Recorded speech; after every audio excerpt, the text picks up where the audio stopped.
اسلام آباد high court نے senior صحافی ارشد شریف کے قتل کی تحقیقات کے لیے فوری جوڈیشل کمیشن بنانے کی استدعا مسترد کر دی۔ اسلام آباد ہائی کورٹ کے چیف جسٹس اطہر امین اللہ نے ارشد شریف کے قتل کی تحقیقات کے لیے فیکٹ فائنڈنگ کمیشن کی تشکیل کی درخواست پر سماعت کی، جس سلسلے میں پیٹیشنز وکیل شعیب رزاق عدالت میں پیش ہوئے۔ عدالت نے سوال کیا کہ ارشد شریف کی فیملی کے پاس کوئی گیا ہے، انہیں کوئی معاونت چاہیے۔ اس پر وکیل نے بتایا کہ ارشد شریف کی میت آج پاکستان پہنچ جائے گی۔ ہماری استدعا ہے کہ قتل کی تحقیقات کے لیے جوڈیشل کمیشن بنایا جائے۔ عدالت نے کہا کہ انکوائری کے معاملے پر صحافتی تنظیموں کو آن بورڈ رکھا جائے۔ اس مرحلے میں کمیشن بنانے کا کوئی فائدہ نہیں ہوگا۔ ڈپٹی اٹارنی جنرل نے عدالت کو بتایا کہ کینیا کی حکومت کی جانب سے رپورٹ آ جائے گی۔ اگر درخواست گزار کو کینیا کی رپورٹ پر اعتراض ہو تو کیس مزید سن لیا جائے۔ وکیل شعیب رزاق نے کہا کہ ارشد شریف کے قتل کی تحقیقات کے لیے جوڈیشل کمیشن بنانے کی استدعا ہے۔ اس پر جسٹس اطہر امین اللہ نے کہا کہ دو مختلف ملکوں کا معاملہ ہے، ریاست کے ادارے بہتر طور پر اس معاملے کو حل کر سکتے ہیں۔ بعد ازاں عدالت نے کیس کی سماعت ایک ہفتے کے لیے ملتوی کر دی۔ رواں سال کا دوسرا جزوی سورج گرہن آج ہوگا، جو پاکستان سمیت دنیا کے مختلف حصوں میں دیکھا جا سکے گا۔ دنیا کے مختلف حصوں میں سورج گرہن کا آغاز پاکستانی وقت کے مطابق دوپہر 1:58 سے شروع ہوگا، جبکہ 4 بجے عروج پر پہنچنے کے بعد شام 6:02 پر اس کا اختتام ہوگا۔ محکمہ موسمیات کے مطابق اسلام آباد میں سورج گرہن کا آغاز 3:43 پر ہوگا، 4:50 پر عروج پر، جبکہ 5:22 پر اختتام ہوگا۔ اس طرح لاہور میں 3:49 پر شروع ہوگا، 4:54 پر سورج گرہن اپنے جوبن پر ہوگا، جس کا 5:20 پر اختتام ہوگا۔ کراچی میں 3:57 پر شروع ہو کر 5:01 پر عروج پر پہنچنے کے بعد 5:56 پر اختتام ہوگا۔ پشاور میں 3:41 پر جزوی سورج گرہن کا آغاز ہوگا، جو 4:49 پر اپنے جوبن پر پہنچے گا اور 5:28 پر اختتام ہوگا۔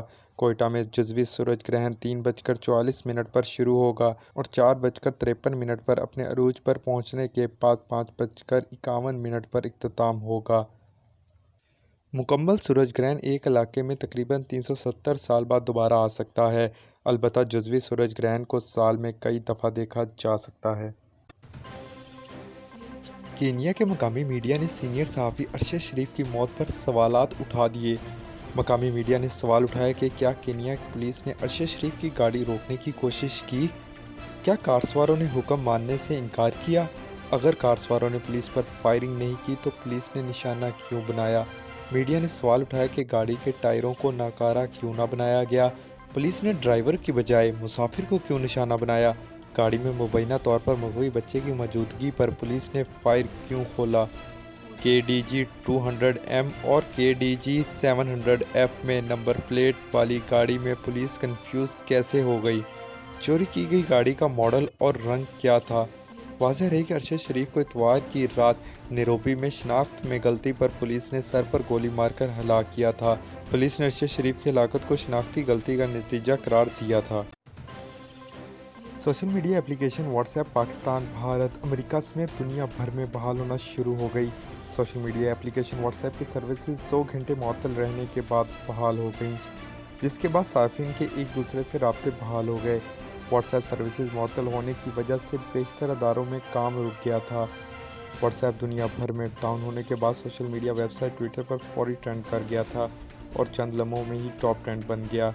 What's app services Pakistan, Bharat, مشرقی وسطی یورپ سمیت دنیا کے بیشتر ممالک میں ڈاؤن ہو گئی تھی۔ واٹس ایپ سروسز ڈاؤن ہوتے ہی صارفین نے microblogging website Twitter پر اس مسئلے کی نشاندہی کی اور پاکستان سمیت دنیا بھر سے لوگوں نے بتایا کہ واٹس ایپ گروپس میں میسیجز نہیں جا رہے۔